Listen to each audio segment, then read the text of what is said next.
Une émission parrainée par MGI, constructeur français de presse numérique et de solutions de finition.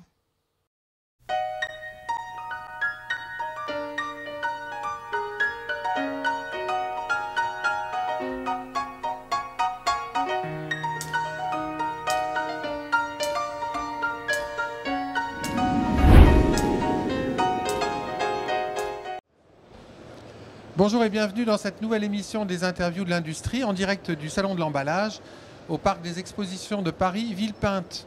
Alors je reçois aujourd'hui Frédéric Le Goff de la société Hybrid Software, société qui développe des solutions qui permettent de faire parler ensemble les différents logiciels et solutions informatiques d'une imprimerie d'emballage ou une imprimerie classique.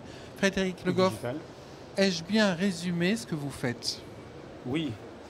En fait, ce qu'on va faire, c'est qu'on va intégrer l'ensemble des solutions logicielles présentes chez l'imprimeur.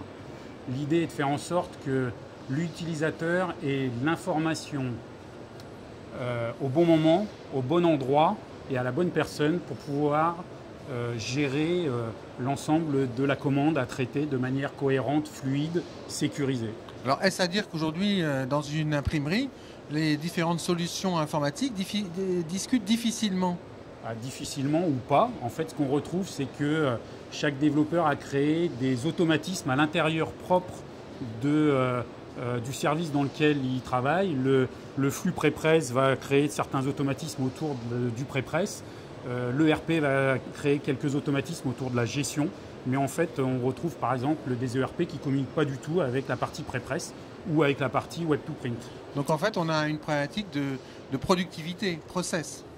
Oui, l'idée est de pouvoir répondre à la question de comment augmenter son flux de commandes à traiter ou de comment traiter l'augmentation du flux des commandes sans augmenter ses coûts fixes.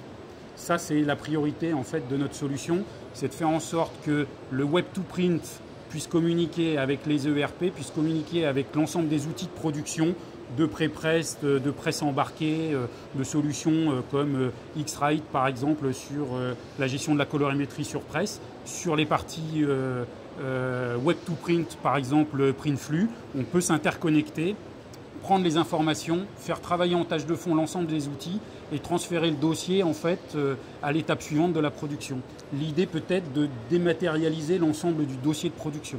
Ce n'est jamais tout à fait le cas parce qu'il y a toujours besoin de l'épreuve qui va suivre, mais on peut penser qu'on peut aller en automatique d'une entrée d'une commande client web to print jusqu'à la partie facturation sans aucune intervention humaine en fonction des outils existants chez le client.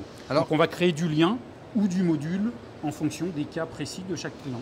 Alors quel est l'enjeu dans l'emballage ? L'enjeu dans l'emballage, il est le même que dans la plupart des industries aujourd'hui. C'est comment répondre à l'augmentation du flux de commandes.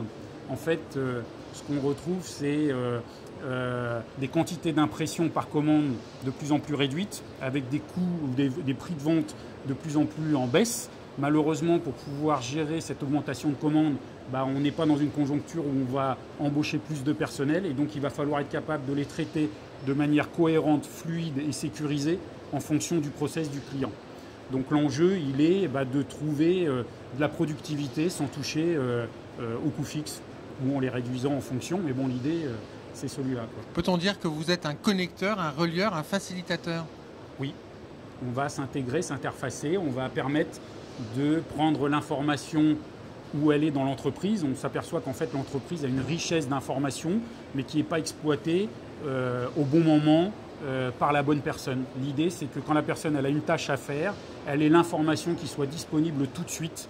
Donc c'est être capable d'anticiper aussi le transfert de ces datas à l'intérieur de l'entreprise ou également à l'intérieur, enfin pas à l'intérieur, mais ou également pour le client ou pour le service commercial par exemple. D'être capable à un moment donné où on arrive à une certaine phase de la production, d'être capable de prévenir le client, tiens, à tel moment, si tu veux qu'on soit capable de garder les délais que tu nous as donnés dans ton cahier des charges, il va falloir penser à nous valider les preuves. Donc ça, on est capable de savoir, par des plannings rétro-inversés, de dire il nous faut la validation des preuves en ligne. Donc on envoie un email avec éventuellement un lien sur lequel le client va voir l'ensemble des jobs qu'il a en cours en impression chez l'imprimeur et pourra voir où il en est et éviter de déranger le commercial qui viendra déranger la production, etc. L'idée, encore une fois, Ce n'est pas un logiciel dans lequel on va demander au client de rentrer à l'intérieur de notre façon de voir la production propre du client, mais plutôt d'aller recréer par un système de boîte à outils l'ensemble de la façon qu'a le client de produire et son process de production, quoi. Alors, comment se passe ce salon ? Ma foi, pas trop mal, puisqu'il me semble que l'ensemble des clients qui ont pris le temps de s'arrêter sont restés à chaque fois un peu plus longtemps sur les démonstrations pour comprendre un petit peu ce que l'on faisait, qui est un peu nouveau quand même sur le marché, quoi. Voilà. Frédéric Le Goff, merci. Merci à vous. À très bientôt. À très bientôt. Et je vous propose, quant à nous, de nous retrouver dans une prochaine émission des interviews de l'industrie.